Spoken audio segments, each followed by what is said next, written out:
नमस्कार विद्यार्थी मित्रांनो, मी डॉक्टर किशोर बागडे आणि आपण बघत आहात YouTube channel medical admission guidance. NEET 2024 ही वादामध्ये सापडलेली परीक्षा ह्या वर्षीची आणि ती जी परीक्षा कंडक्ट करते ते NTA national testing agency. National testing एजन्सीचे पण काही निर्णय असे आहेत की त्याच्यावर बरेच लोक म्हणजे शंका घ्यायला लागलेले आहेत की असं का झालं, असं का झालं, असं का झालं।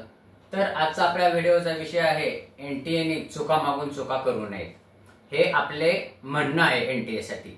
अलग लक्षात, NTA मध्ये खूप उच्चपदस्थ आहेत, पण जनसामान्यांना काय वाटतं हे पण आपण बोलायला पाहिजे। म्हणून आजचा आपला विषय आहे व्हिडिओचा, NTA चुका मागून चुका करू नयेत। जनसामान्यांना काय वाटते, विद्यार्थी व पालकांच्या मनात काय आहे हे आपण सांगायला सांगितले। तर पहिला मुद्दा, NTA कंडक्ट केली, नीट 2024 NTA कंडक्ट केली, तोपर्यंत काही प्रॉब्लेम नव्हता। पण जेव्हा रिझल्ट लागला तेव्हापासूनच NTA संशयाच्या भोवऱ्यात अडकायला लागलेली आहे। NTA अगोदर डिक्लेअर कधी काय करणार होते, रिझल्ट 14 जूनला रिझल्ट डिक्लेअर करणार होते, पण त्यांनी कधी केला, 10 दिवस अगोदर केला, 4 जूनला। आणि लोकांच्या मनात काय आहे, 10 दिवस अगोदर का केला आणि 4 जूनला आपल्या लोकसभेचं इलेक्शन होतं, लोकसभेच्या इलेक्शनचं डिक्लेरेशन होतं रिझल्टचं। आणि केला परत कधी केला, 4 जूनला संध्याकाळी 4 वाजता केला, की जेव्हा लोकसभेचे इलेक्शन एकदम टॉपला होते। हे लोकांच्या मनात येणारी शंका आहे, हे आपण NTA बोलून दाखवलं। तर पहिलं चुका केली त्यांनी, 10 दिवस अगोदर रिझल्ट डिक्लेअर केला आणि तो पण लोकसभा इलेक्शनच्या दिवशी केला, लोकसभा इलेक्शनच्या डिक्लेरेशनच्या दिवशी केला। त्याच्यामुळे जनसामान्यांना काय वाटतंय की NTA असं का केलं। परत दुसरी गोष्ट, पेपर लीकच्या बातम्या आल्या, NTA पेपर लीक झालेला आहे, बातम्या आला। खरं तर 1 जूनलाच एक रिट याचिका दाखल झालेली होती रिझल्टच्या अगोदरच, की ह्या परीक्षेमध्ये काहीतरी गडबडी झालेली आहे आणि स्टे यावा म्हणून। पण तरी ते NTA हे केलं, त्याला डिनाय केलं आणि मग नंतर लक्षात आले की पेपर लीक झालेला आहे। नंतर लक्षात आलं, मग NTA पण कबूल केलं की पेपर लीक झालेला आहे, आलं का लक्षात। तर इथपर्यंत पण आपल्याला काही प्रॉब्लेम नव्हता। आता हे पेपर लीकचं प्रकरण आता सेंट्रल ब्युरो ऑफ इन्व्हेस्टिगेशन कडे गेलेले, आता ते कधी करेल हे आपण नंतर बघूयात। पण आता सर्वात महत्वाचं म्हणजे आपल्यासाठी, विद्यार्थी व पालक यांच्या भवितव्यासाठी सगळ्यात महत्वाची गोष्ट म्हणजे NTA आता काय केलेले, आम्ही काउन्सिलिंग चालू करणार असं सर्वोच्च न्यायालयात सांगितलेलं आहे।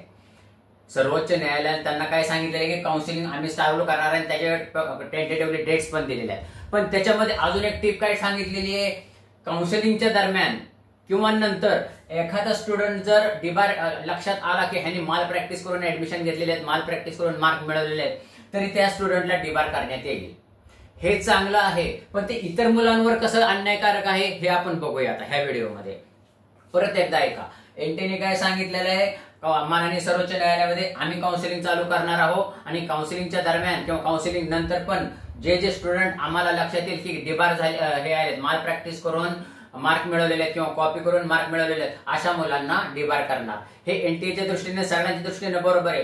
पण ज्यांनी प्रामाणिकपणे मार्क मिळवलेले आहेत, प्रामाणिकपणे काम करून मार्क मिळवलेले, त्यांचं काय, ह्याचं आता आपण उदाहरण घेऊ आणि हे आपल्या विद्यार्थी व पालकांना कसं प्रॉब्लेम मध्ये आणणार आहे हे सांगू। सर्वात महत्वाची गोष्ट म्हणजे आपले नियम काय सांगतात की तिसरा राऊंड आहे तो ब्लॉक राऊंड आहे। त्यानंतर ज्या मुलांना तिसऱ्या राऊंड पर्यंत ऍडमिशन घेता येतं, दुसऱ्या ऑल इंडियाच्या दुसऱ्या आणि स्टेटच्या तिसऱ्या, त्यांना पुढच्या राऊंड मध्ये ऍडमिशन घेता येत नाही। पण आता मग धरून चालू, एखाद्याला 655 मार्क आहेत आणि त्याला BJ मेडिकल मिळालेलं आहे, पण आपल्याला असं वाटत नाही की त्यांनी कॉपी केलेली, पण त्यांनी जर कॉपी करून त्याला 655 मार्क मिळालेले आहेत असं लक्षात आलं, त्याला डिबार केलं, मग त्याच्या मुलाने काय करायचं। त्याच्या खालच्या मुलाला जर समजा BJ मेडिकल नाही मिळालं, त्याचं ड्रीम कॉलेज, त्याला जर समजा कुठले इतर कॉलेज मिळालं त्याच्या नावडीचं, तर त्यांनी काय करायचं, कारण तो नियमामध्ये अडकतोय। अलग लक्षात, तिसऱ्या राऊंड पर्यंतच्या मुलांना कॉलेज सोडता येत नाही। मग ज्याला 655 मार्क आहेत तो डिबार होईल, पण त्याची तिथं कोण येणार, एकदम खालचा म्हणजे 610 वाला किंवा 605 वाला असा विद्यार्थी तिथं जाऊन बसेल। मग ह्या केसमध्ये काय होतंय, ज्याला 649 मार्क पडले त्याच्यावर अन्याय होऊ शकतो।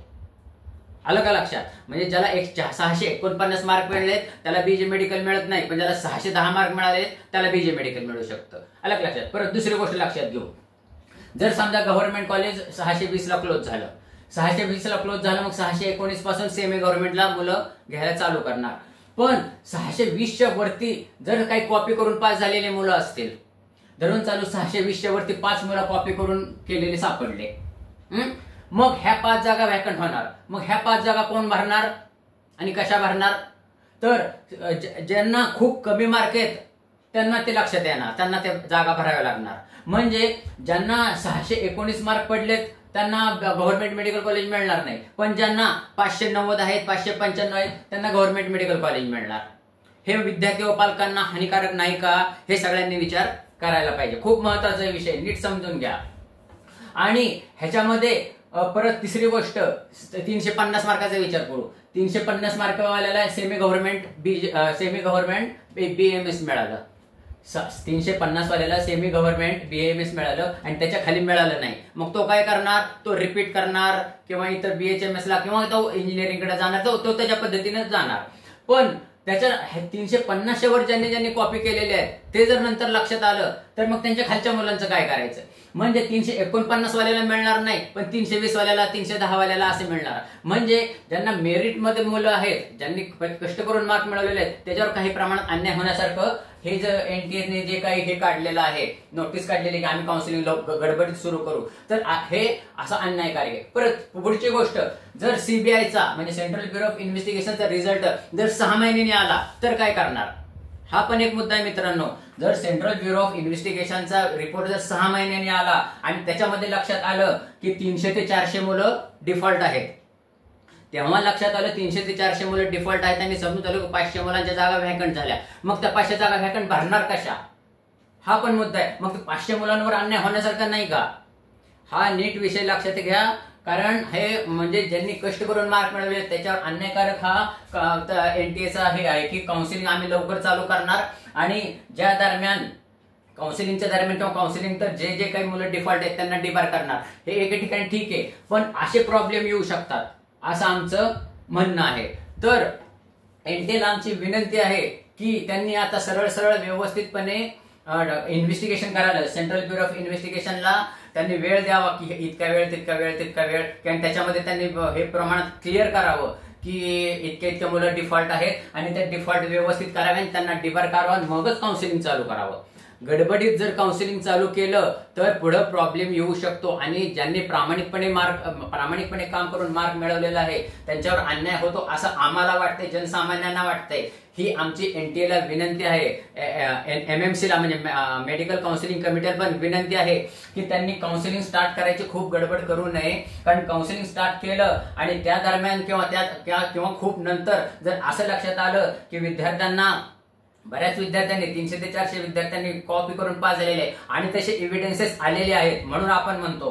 कारण बिहारमधून, गुजरातमधून, महाराष्ट्रामधून, झारखंडमधून अनेक ठिकाणी लक्षात आलेले की कॉपी केलेले आहेत आणि त्याचे एव्हिडन्सेस मिळालेले आहेत. असं प्रिंट मीडियामध्ये, सोशल मीडियामध्ये आणि युट्यूब चॅनलवर पण आलेलं आहे. तर ह्यातून मुलं माल प्रॅक्टिस केल्याने सापडू शकतात आणि त्याचा नुकसान प्रामाणिकपणे काम केलेल्या विद्यार्थ्यांवर होऊ शकतो. म्हणून NTA ला आणि मेडिकल काउन्सिलिंग कमिटीला अशी आमची विनंती आहे की त्यांनी काउन्सिलिंग गडबडीत स्टार्ट करू नये. सेंट्रल ब्युरो ऑफ इन्व्हेस्टिगेशनला एक वेळ द्यावा की 15-20 दिवस, एक महिना, ह्याच्यामध्ये पूर्ण तुम्ही इन्व्हेस्टिगेशन करा.